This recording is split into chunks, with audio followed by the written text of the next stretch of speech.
Let's go for it. Alright, we'll start with the mono enchant. That'll make things easier for me. Alright. Let's go for a whole bunch of attacks here. We don't need to go for much, but what we do go for, we'll kill them. Alright, let's head down here. This is the way.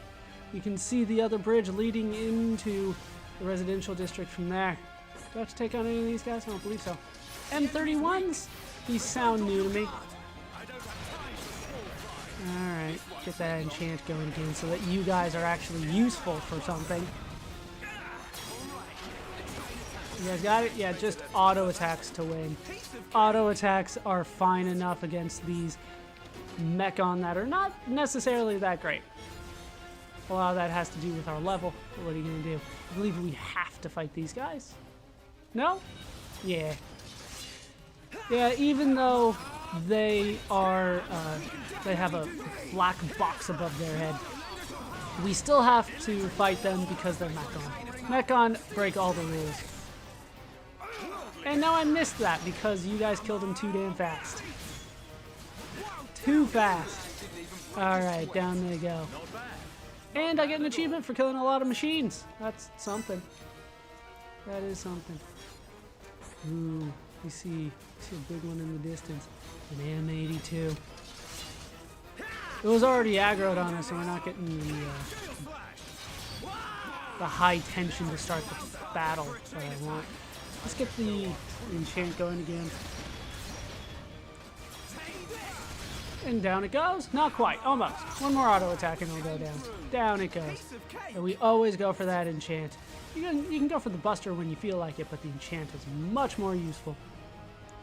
Let's head into the residential district.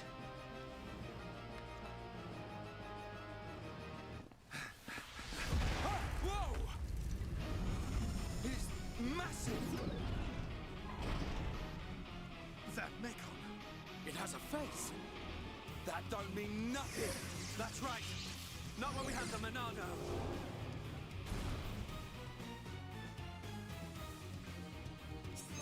I'm afraid the face is very important. They named him after it. As you can see, even the Monado is not doing anything here. Let's try to topple it. Oh, doesn't look like we're able to do that either. Can I enchant and help everybody? Does that do the trick? Still 1 damage. Still just 1 damage. Nothing's working. The Monado! It's not working! Oi! What do you mean? How can that be? The Monado should cut through Mechon with ease. What is that light? Other Mechon don't have that. Could that light be why the Monado has no effect? Sure! Right! Get down! Stay back! I'll take it from here. No! You can't take any more!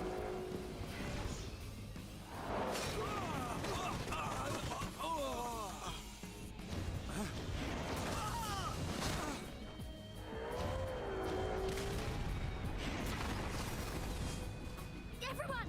Get away right now! Fiora!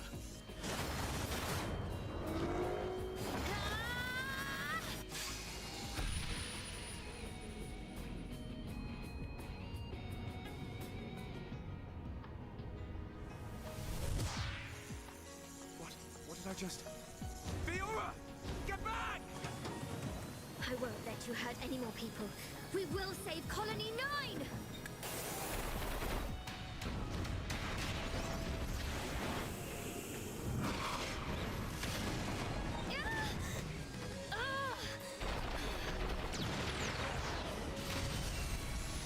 Fiora! Get out of here! Run! You want more?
And, down goes Fiora. Maybe we can still save her. Maybe. We have to take on Metalface. We have to inflict topple on Metalface. That is how you win this fight. The Monado has no effect on Mechon with bases. You will have to inflict break and topple before you will be able to deal damage. It may be difficult to inflict break on larger monsters, but it is almost always possible if part of a chain attack. Use a chain attack to inflict break. So we go for a chain attack here. Shulk, Stream Edge. We got break on it. Wild down.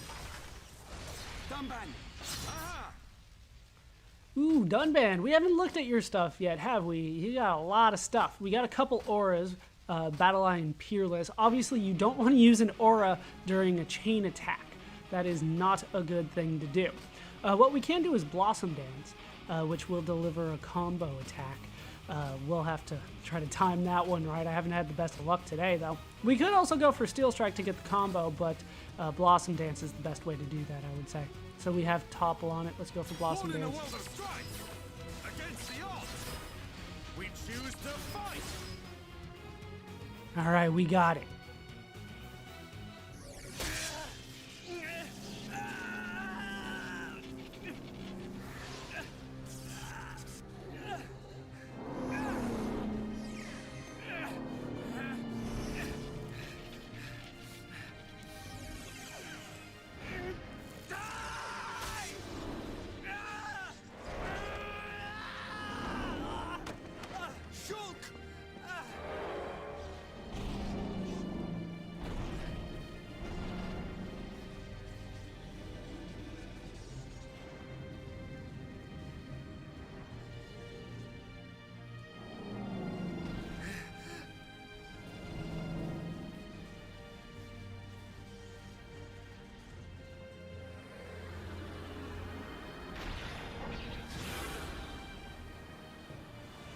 Get back here! No!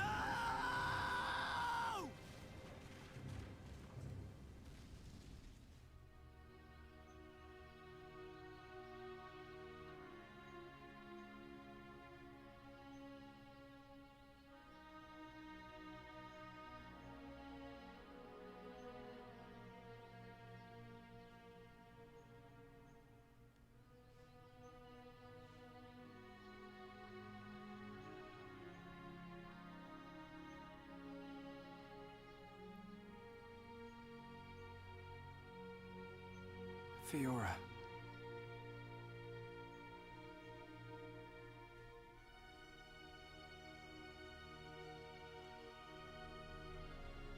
Ah, the breeze feels so good. Yeah. I'd forgotten what it feels like. I never thought it could be so quiet here. You're spending too much time with Ryan. You're getting used to all the noise he makes. Yeah, maybe.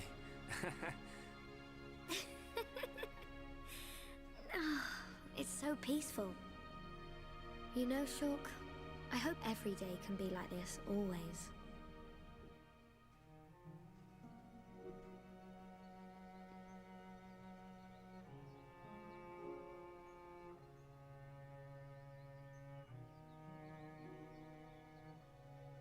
Hey.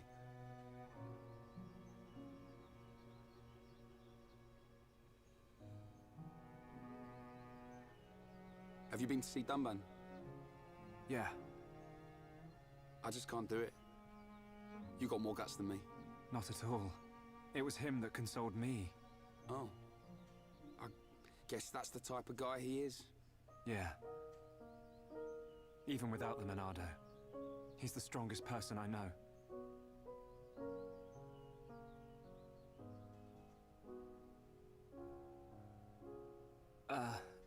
Shulk, how are you holding up? I'm fine, but... you... I will shed no tears. Huh? A year ago, I felt the same sense of deep loss that I do now. The Battle of Sword Valley. After that battle, many of my friends did not make it home. While I was being brought here on that stretcher, they were all I thought about. But I decided I would not cry. Everyone who died in that war had something they wanted to protect. Family, friends, loved ones, their home. So they fought to protect them. And we won. No matter how painful, no matter how hard, it's nothing to be sad about. I decided that there and then. Dunban. Shulk, Fiora would tell you the same thing. She wanted to protect us. Or rather, she wanted to protect you. And you're alive now, so I will not cry. Okay. Remember the gift of life that Fiora gave you, and treasure it. I can't say that I understand, but I hope to, someday. That is all I ask. Believe me, I'm always just trying to understand.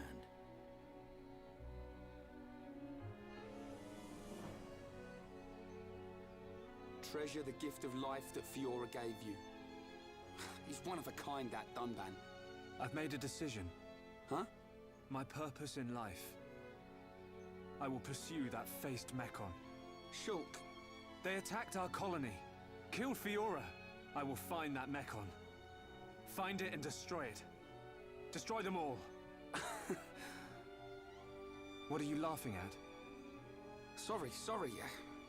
It's just a bit weird. I never thought you'd be the one to say it. So you agree? Course, man. I'm just surprised you came out with it first. You thought I'd try and talk you out of it? That's not what Fiora would want. That sound right? Yeah. Something like that. I thought you'd give me a hard time. In my head, there are two versions of me. One of them is saying that. It's telling me, listen to what Dunban said.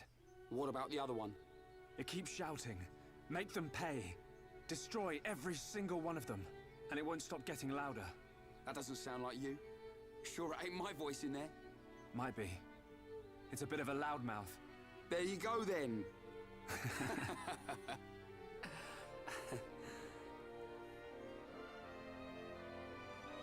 So, when are we heading off?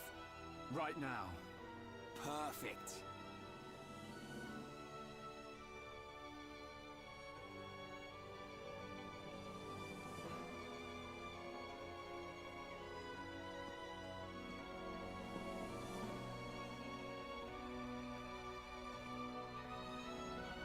Right then.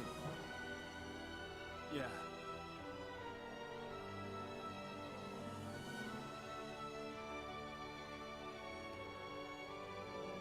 Look after yourselves, boys.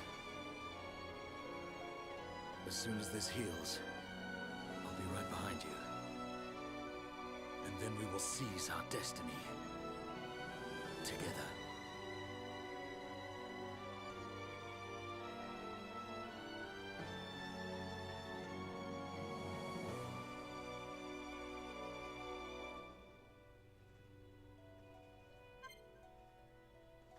They ask if I want to save the progress. This time I will say yes. I'll just save over where I was before, which was back at the ether cylinder hangar. We've resolved to move on, and we've resolved to kill the faced Mechon. Metal face must go down. Let's keep going.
No!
It's all very well going after that metal-faced Mechon, but shouldn't we have some kind of plan?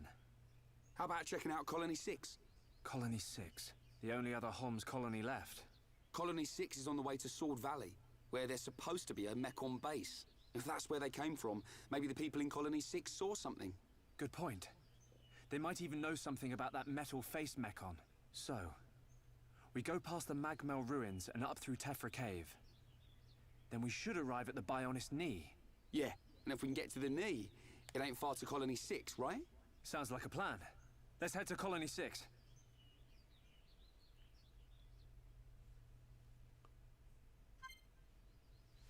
So now we only have 2 party members. I do want to emphasize that it is important to remember what happened in the cutscene that took place 14 years ago. We definitely saw Dixon there. He was in a snowy area, he found the Monado, and a little boy. Let's head with our 2 party members. Gem crafting is now available. We will spend a little bit of time going over that because gem crafting unfortunately is important, but I'll be doing most of it off screen because it is time consuming. You can now make ether gems in the ether furnace in Colony 9. Try talking to the gem man in the commercial district. Oh yeah, that's And what we I'm got talking another achievement for doing, I believe, 3,000 in damage in a combo, and we got to level up because of it. For the time being, let's head back. We have a little bit of stuff to take care of before we officially move out. Our first stop is the Gem Man stall, because we were told to come here, roll up, craft your own gems here, bring your own crystals too. Yeah, because he's not going to give you any. How are your ether gems? Oh, the look on your face. Looks like you've been bewitched by the wonder of gems. I know the feeling. I suppose you'd want to try making your own gem. You're just in time. Have I got a treat in store for you? I've just fixed the furnace. She's warmed up and ready to go. Apparently he had time to do that during the attack. You don't need to pay me. Hopefully he did it before the attack. I can never charge friends of the great hero Dunban. Use it as much as you like. Alright, so now we get to make gems. This is a little weird. I was about to say, we picked up cylinders? He must have given those to us. Alright, so we have rank tabs, we have crystals of the same rank. First select the ether crystals to put into the furnace. Only ether crystals of the same rank can be put into the furnace at the same time, unfortunately. When the strength of a certain quality exceeds 100%, an ether gem with that quality will be born. This gets a little complicated, so I'll try to explain it as we go, but it gets more complicated with time. You put crystals with matching qualities into the furnace so that the total strength of the quality you are aiming for exceeds 100%. When the strength of a quality exceeds 100%, or you have put in 8 crystals, you cannot add any more crystals. Press A to confirm the crystals you wish to put into the furnace. After selecting the crystals you wish to use, select who will craft. Gem crafting is carried out by 2 party members. One is the shooter and the other is the engineer. Use left and right to highlight a party member, then press A to select him. We only have 2 party members, so this should go quickly. The shooter will shoot several times during gem crafting. The result will depend on the abilities of the 2 party members. Party members have different abilities depending on whether they are acting as the shooter or the engineer. So we have the shooters highlighted here. I like using Shulk as the shooter. More likely to enter a fever state while crafting. We'll go over fever more later. A lot of people seem to be confused by fever. It's random though. Like I said, more likely to enter a fever state. It doesn't always happen, and that can be a problem. But I like having Shulk as the shooter still. When Ryan is the shooter, crafting with a strong flame will increase the quality. He's a good strong guy. He is one of the best strong guys. In fact, I might use this combination throughout most of the game, if not the entire game. I have to rethink the strategy towards the end, but these guys together are very good at crafting gems. Then we have the engineer ability. This will tell how good or how often a certain flame shows up. Now the flames are a little weird. There's a strong flame that's red. Greatly increases the strength of one quality. Remember that as we use multiple gems, or not multiple gems, as we use multiple crystals and cylinders to create gems, they might have multiple qualities. When the strong flame happens, they'll greatly increase one of those qualities. Then there's a medium flame, slightly increases the strength of all qualities. This one's probably my favorite, the medium flame. It's blue. And then we have the gentle flame, fills the cylinder gauge. That one's a little weird. I'm not that big of a fan of the gentle flame. We mostly want to focus on strong or medium depending on what we're trying to do. Quality that exceeded 100% in strength will net you an ether gem. Quality that did not exceed 100% in strength will give you a cylinder. Now the cylinder you just have to reuse in order to try to make a gem. You can't equip a cylinder like you can an ether gem. Qualities which exceed a strength of 100% during gem crafting will become ether gems. Qualities that do not exceed 100% can become cylinders. The keyword is can there. They can become cylinders. It gets complicated. One quality for each time you have filled the cylinder gauge. Cylinders can be used again in gem crafting, just like crystals. That's all they can be used for. Crafting. You might be able to sell them too, but hold on to them and craft with them. That's their purpose. All right, so we already have a couple cylinders here. We don't have anything at level 2, 3, 4, or 5. Everything that we have is at level 1. So we can make level 1 gems. We can increase our initial tension. We can increase our terrain defense. I almost never use that one. We can increase our ether. That's a good one. These are the cylinders that we have. They have one quality on them. Then we've been picking up these crystals from enemies after we've been killing them in the chests. These usually have 2 on them. What you typically want to do is use the same type of crystal. So you can see a lizard crystal here will give us agility up and auto heal up. I do like auto heal. But then we also have, but that's the only one that we have. So it's probably not going to be something that I want to use right now. I don't like using the gem crafting too often, especially this early in the game. Most of the gems that I find out in the world are going to be better than the ones that I get here. From the crafting. But later in the game, gem crafting is very important, so it's important to pay attention. The small brog crystals, you can see a strength up, a slow resist, and then a strength up and a muscle up. It's not always the same one. Then we have a bunch of crystals with agility up and muscle up, agility up and strength up, agility up and ether up. Then crabble crystals with muscle up and ether defense up, agility up and muscle up on a Bunnet again? Bunnet instead of Buniv. I was about to say they're not in the order. But then there's another Crabble. Yeah, these things are not in the order that I would like. Muscle up, defense up, agility up, and ether defense up. Based on what I see here, I should go for the agility up. Looks like we have a Sardi one that will work. And then they will highlight things that will add to the strength of one of the qualities. You can see them highlighted there. Now, what I would like to do is level up something that just gives me 2, like that. So we can craft with just these 2 because the agility up and the ether defense up stacked, and now agility up is over 100%. So we are guaranteed to get an agility up gem out of this. And we'll see about the ether defense up crystal. That will probably end up at being a cylinder, but the best way to use Shulk and Rhine is like this, with either 1 or 2 qualities. Early on, we're going to have to use 2.